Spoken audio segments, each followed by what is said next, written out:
Well, I learned about giving to the church in this way. Every Sunday morning, Mom or Dad would give me a quarter and one of those little children offering envelopes to seal it in. And I would take that and seal it and go off to Sunday school, and I would be holding that so tight so I didn't lose it, that the face of George Washington was imprinted on that envelope. And then I had something to give, and I felt so joyful and proud about being able to offer something.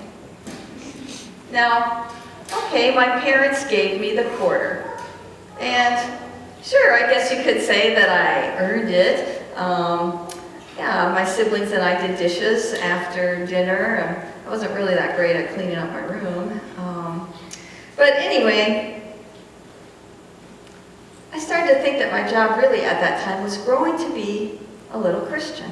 That was really my job, and learning that practice of giving. And I started to think of that, and I think that's still really how it is for each one of us. In our relationship with God, today I want us to think of God, what a giving God we have. And He creates us to be giving people.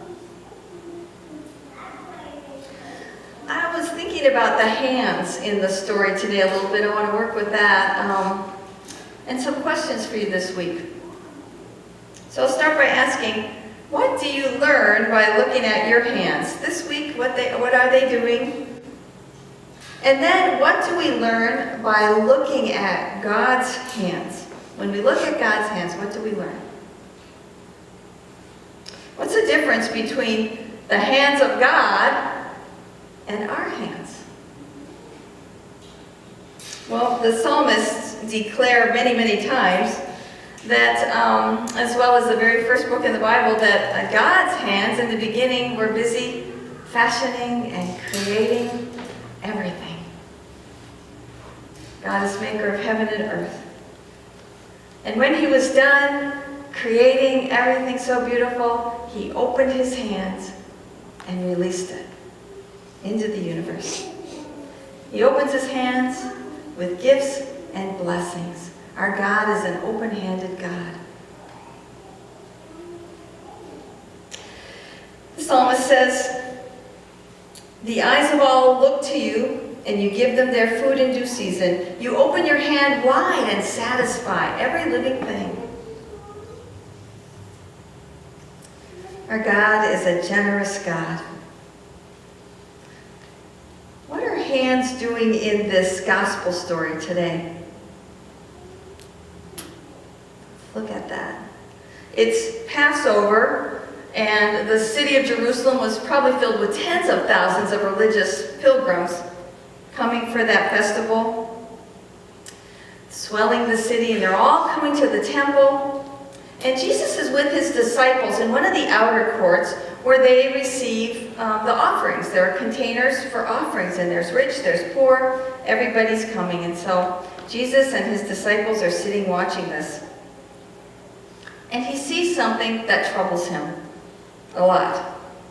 And He uses His hand to point out some of the religious leaders that stroll in and kind of obviously are making a scene. They're very well dressed. They're kind of, patting their chest and, saying loud prayers, making a show of themselves. The very leaders who were so focused on themselves that they didn't notice a poor widow that also came into that courtyard. The very leaders who were entrusted to take care of such widows. The properties turned over to the temple, the tithes, the offerings. Some of that was supposed to take care of the widow and the orphan and the poor, and they were skimming it off so they would look good in those clothes and live in comfort. And it reminds me, I think it was just like 2 years ago, that there was kind of an in-depth study of the psychology of what happens when people get super rich. Do they give more? And depressingly, the study found that no, the more they get separated from common people or the very impoverished, they forget about them. give less. And that's, I think, kind of the picture here too. The ones they were entrusted to care for, they didn't even see anymore. And so this widow comes with her 2 little mites, smallest denomination of money, and with her frail hand drops the very last she has to give into the treasury container.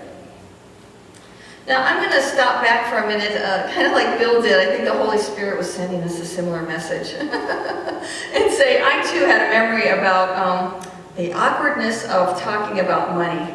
But it's true. And so my memory was maybe from, I was probably about 8 years old, and I don't know how this came up in conversation, but I said, "So Dad, how much money do you make in a year?" And I remember the answer, "Christine, it's none of your business." Well, for a couple reasons, looking back now would be, because I might run off and tell the neighborhood kids, I probably would have. And that could work both ways, right? Either, I'd be speaking to someone whose parents didn't make as much, and I would be, shaming them or bragging. Or the opposite way, I'm sure my dad was sensitive. We lived a very humble, modest life. And maybe he was sensitive about providing for his children. But so there's good lessons there too. Either way. But all I remember as a kid at the time was, that was a sensitive subject and don't ever bring it up again. And so it is awkward for us. And yet Jesus talks a lot about money. Even though, and the reason being, it's really, think about this, it's right at the heart of our survival. Our money is our survival, isn't it? And so of course God cares. It cares about the kind of life that we're able to receive. He cares about our survival, but it's not just an individual thing.